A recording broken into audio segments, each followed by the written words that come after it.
Hello everyone. चलिए आज continue करेंगे चैप्टर 5, क्लास 10 का जो चैप्टर 5 है दैट इज़ अरिथमेटिक प्रोग्रेशन, उसके साथ में। तो पहला क्वेश्चन हम जो है वो बात करेंगे कि एपी हम कहते किसको हैं। ठीक है, तो बहुत सारे एग्जांपल्स हमारे एवरीडे लाइफ के भी है कि जहाँ पे हम एपी को प्रैक्टिकल वे में देख रहे होते हैं। तो देखते हैं। जैसे मान लीजिए कि आपकी जो प्रेजेंट एज है that is your 18 years. Now next year it will be 19, 20 and 21 and this is going on। ठीक है, तो मैं कह रहा हूँ कि मैं ये आपका एक एग्जांपल है एपी का, आपको खुद एनालाइज करना है कि मैं क्यों कह रहा हूँ कि why this is an AP. एक एग्जांपल मैं और ले सकता हूँ कि लाइक मान लीजिए कि आज थर्सडे, नो नेक्स्ट या फिर जो टुमारो होगा वो क्या हो जाएगा, Friday. And the coming day will be next coming day will be Saturday and then Sunday and it is going on. ठीक है, तो ये भी हमारा एपी की कैटेगरी के अंदर आएगा। नाउ अब हम इन दोनों को अगर ऑब्जर्व करते हैं कि वाई वी से या why I say that these are the form of an AP, तो बहुत सिंपल सी बात हमें देख के नज़र आ रही होगी कि जो फर्स्ट थिंग है उसमें क्या है। देखो 19 और 18 के बीच में डिफरेंस जो है वो 1 है हमारा, इनके बीच में डिफरेंस भी 1 है। 20 से 21 के बीच में डिफरेंस भी 1 है। इट मीन्स अगर डिफरेंस हमारा सेम है, ठीक है, डिफरेंस हमारा सेम है तो वो चीज़ हमारी एपी होगी। ठीक है, यहाँ पे आप देख सकते हैं थर्सडे नेक्स्ट फ्राइडे, मतलब थर्सडे में मैंने 1 ऐड किया तो फ्राइडे, फिर 1 ऐड किया तो सैटरडे, और फिर 1 ऐड किया तो संडे। मान लीजिए इसी क्वेश्चन को मैं चेंज करके ऐसे लिख देता अगर कि if after Sunday there is Tuesday, like for example. ठीक है, तो अब आपको पता है कि इनके बीच में डिफरेंस इज +2। नाउ डिफरेंस जो है वो तो सेम नहीं रहा भाई, इधर तो 1 था यहाँ +2 हो गया, तो अब ये एपी का भी एग्जाम्पल नहीं होगा। तो एपी का एग्जाम्पल सिंपल सी बातें होने के लिए जो टर्म्स का जो डिफरेंस है वो हमारा क्या होना चाहिए, सेम। तो एपी हम यहाँ से देख सकते हैं कि एक सीरीज का नाम है, एक सीरीज का नाम है जिसमें जो डिफरेंस होगा वो हमारा क्या होगा, सेम होगा। अच्छा, ये जो सीरीज है, सीरीज ये फाइनाइट भी हो सकती है और इनफाइनाइट भी हो सकती है। फाइनाइट का मतलब क्या होगा, देखो अगर मैं सिंपली ये 4 टर्म्स लिख के दे दूँ, ठीक है, तो एपी में तो है ये, तो इसको बोलते हैं हम फाइनाइट। फाइनाइट मतलब हमें पता है कि भाई 4 टर्म्स हैं इसके अंदर। नाउ इफ अगर मैंने यहाँ पे डॉट यूज़ किए हैं लाइक ऐसे, तो मैं इसको बोलूँगा इनफाइनाइट एपी। ठीक है, तो एपी तो है बट ये इनफाइनाइट है, मतलब हमें इसका एंड नहीं पता कहाँ तक होगी। अच्छा, तो ये चीज़ हो गई एपी के बारे में कि एक सीरीज़ और एक ऐसी सीरीज़ जिसमें के जो डिफरेंस हो वो क्या हो, सेम हो। ठीक है, अच्छा एक यहाँ पे एग्जांपल लेता हूँ मैं, लाइक ये 3 3 3 3।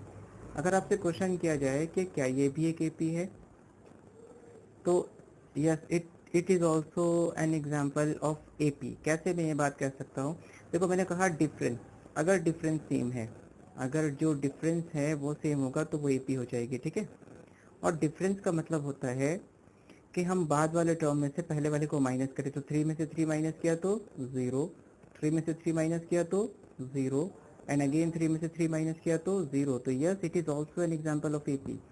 ठीक है, तो बेसिक टर्म या बेसिक चीज़ जो एपी बनाती है किसी भी सीरीज को वो ये है कि जो डिफरेंस होगा वो सेम होगा। तो डिफरेंस इज सेम।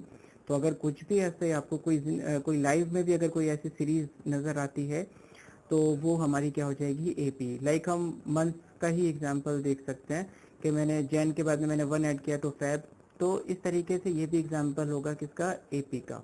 ठीक है, तो अब हम इससे जो कुछ बेसिक टर्म्स हैं या फिर जो इसमें जो बेसिक जो प्रॉपर्टीज़ या फिर इसमें जो फॉर्मूले जो बनते हैं उस पर बात करते हैं। तो देखो एपी के अंदर 2 चीज़ें इंपॉर्टेंट है। एक तो उसकी उस सीरीज़ की जो स्टार्टिंग है वो किस पॉइंट से है, और उस सीरीज़ के बीच में जो डिफरेंस है वो क्या है। तो ये 2 फैक्टर हैं जो किसी भी एपी को डिफाइन करते हैं। लाइक मैं एक एग्जांपल ले लेता हूँ, जैसे ये 3 6 9 12 15 and this is going on. ठीक है, तो क्वेश्चन किया जाए तो क्या ये एपी है, तो एपी चेक करने के लिए क्या देखना है आपको, डिफरेंस देखना है। तो इनके बीच में डिफरेंस कितना है, 3 का, इनके बीच में भी डिफरेंस कितना हुआ, 9 minus 6 is 3, 12 minus 9 is also 3 and it is going on. इसका मतलब ये होगा कि ये एपी तो होगी। नाउ अब एपी अगर है तो जैसे मैंने कहा कि किसी भी एपी के अंदर दो चीज़ें इंपॉर्टेंट है। एक तो उसका जो फर्स्ट टर्म है वो, जिसको कि हम A1 कह रहा हूँ मैं इसको, ठीक है, इसको हम स्मॉल ए से भी डिनोट करते हैं। तो स्मॉल ए का मतलब जस्ट डिनोशन है कि इसको हम फर्स्ट टर्म के लिए यूज़ करते हैं। तो इसका फर्स्ट टर्म कितना है, 3 है। नाउ दिस 6 इज A2, क्यों, ये सेकेंड टर्म है, ठीक है। इसी तरीके से मैं हर टर्म को उसको डिनोट कर सकता हूँ। तो एक डिनोशन है कि भाई ये A3 जो होगा वो क्या हो जाएगा, इसका थर्ड टर्म हो जाएगा, ठीक है। जो 12 होगा वो क्या हो जाएगा, इसका fourth term, that is A4। और इसी तरीके से जो 15 होगा वो हमारा फिफ्थ टर्म हो जाएगा, ठीक है। नाउ अब देखिए इसमें इम्पॉर्टेंट क्या बात है। तो एक चीज़ हमने देख ली कि भाई इस सीरीज के अंदर ये जो जो टर्म्स हैं इनकी जो डिनोशन है वो क्या है ना। अच्छा एक चीज़ अब और देखो, इस 3 को तो मैं 3 ही लिख सकता हूँ। इस 6 को अगर मैं आपसे कहूँ कि स्प्लिट करके लिखो तो क्या आप ऐसे लिख सकते हो, 3 प्लस 3, ठीक है। इस 9 को क्या आप इस फॉर्म में लिख सकते हो, 3 प्लस 2 इंटू 3, तो देखो 9 आ रहा है या नहीं, 2 3 जो 6 एंड प्लस 3 9, यस। क्या मैं 12 को ऐसे लिख सकता हूँ, 3 प्लस 3 इंटू 3, तो ठीक है, 3 3 जो 9, 9 में 3 ऐड किया तो 12 हो गया। क्या मैं 15 को ऐसे लिख सकता हूँ, 3 प्लस 4 इंटू 3, तो and it is going on. तो देखो अब इसमें मुझे ऑब्जर्व आपको क्या कराना है, तो मेन एनालिसिस वो है, आपको याद रखना है कि इस सीरीज के लिए जो फर्स्ट टर्म है हमारा वो कितना है, 3 है, पहला टर्म 3 है, और जो डिफरेंस है वो कितना है, 6 माइनस 3, किसी भी दो टर्म को, लेकिन बाद वाले में से पहले वाले टर्म को माइनस करेंगे तो डिफरेंस भी 3 ही है। इसका मतलब फर्स्ट टर्म भी 3 है और डिफरेंस भी कितना है, 3 है। नाउ अब एक चीज़ नोटिस करिए कि ये चीज़ मेरी क्या है, फर्स्ट टर्म है ए। क्या मैं इसको ये शक्ल दे सकता हूँ, ए प्लस डी, क्योंकि डी भी हमारा 3 था। क्या मैं इसको ये फॉर्म दे सकता हूँ, ए प्लस 2 इंटू डी या 2D, क्योंकि हमारा डी भी कितना था, 3 ही था। क्या मैं इसको ये फॉर्म लिख सकता हूँ, ए प्लस 3 इंटू डी, ठीक है।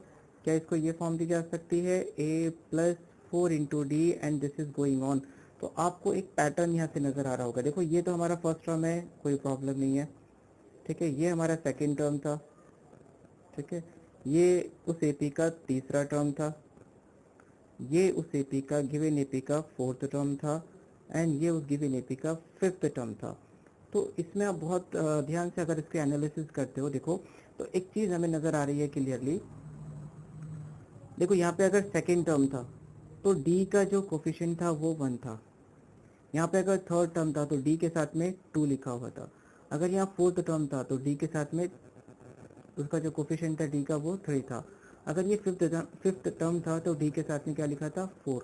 इसी पैटर्न को अगर आप आगे बढ़ा दो तो यहाँ से एक बात ये कह सकते हो कि जो 6 टर्म आएगा बिना एपी का टर्म देखे हुए, आप ये कह सकते हो कि जो 6 टर्म होगा that will be equal to a plus 5D। It means D के पास में जो होगा वो एक कोफिशिएंट कम हो जाएगा, मतलब उसका जो अगर यहाँ 6 है तो यहाँ 5, इट मीन्स एक माइनस हो जाएगा बस डी के पास में जो लिखा जाएगा।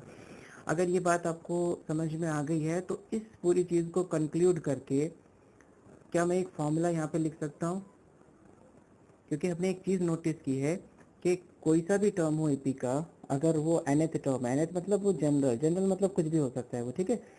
तो ये n जो है होगा ये पूरी सीरीज को कवर करता है। इस n के अंदर 1 भी छुपा हुआ है तो वो फर्स्ट टर्म हो जाएगा। इस आप n को अगर आप 2 कहोगे तो वो सेकेंड टर्म हो जाएगा।